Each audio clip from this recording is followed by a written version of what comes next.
போட்டோவை தூக்கிட்டு 10 நாளா பேசிக்கிட்டு இருக்க. ஏன் போட்டாட்ட போய் நிக்கிற? உன்னால என்னை சமாளிக்க முடியல பாத்தியா? எப்படி பாத்தியா? நான் யாருன்னு தெரியுதா? என்னை பாரு, அவனை பாரு, என்னை பாரு. அவன் தொப்பியும் தாடியும் வச்சிருப்பான், அது 2 இல்லாம நான் நிப்பேன். என்ன அவன் கொஞ்சம் சிவப்பு, நான் கொஞ்சம் கருப்பு. 2 பேருக்கும் ஒரே ரத்தம் தான். என்ன ரத்தம்? தன்மானமிக்க தமிழ் ரத்தம். ஒரே ரத்தம். என் தாயும் அவள் தாயும் ஒரு தாய் தான். யாரு? தமிழ் தாய். எங்களுக்கு குருதியில ஓடுதுரா மானம், வீரம், அறம் எல்லாம் குருதியில ஓடுது. என்னை சமாளிக்க முடியல.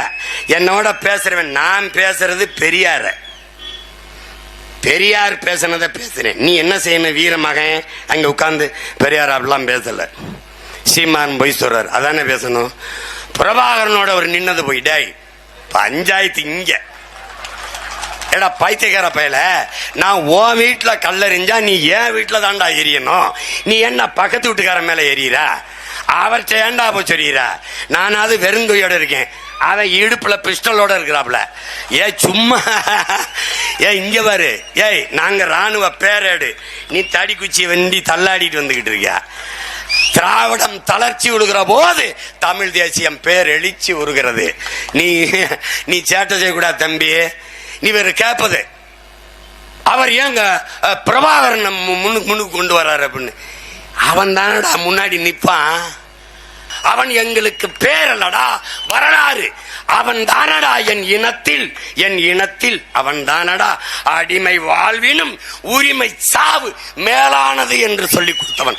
அவன் தானடா சரணடைந்து வாழ்வதிலும் சண்டையிட்டு சாவது மேலானது என்று போதித்தவன். அவன் தானடா நான் வீழ்ந்தாலும் சரி என் இனம் எழுந்தால் போதும், நான் செத்தாலும் சரி என் இனம் வாழ்ந்தால் போதும் என்று நின்றவன். அவன் தானடா, அவன் பின்னால் தானடா மான தமிழ் மக்கள், மான தமிழச்சி மாறிலே பால் குடித்த வீர பெருமக்கள். வீரனின் பின்னாடி தாண்டா நிப்போம். உனக்கு என்ன பிரச்சனை? அவனை எதிர்கொள்ள, என்னையவே எதிர்கொள்ள முடியல.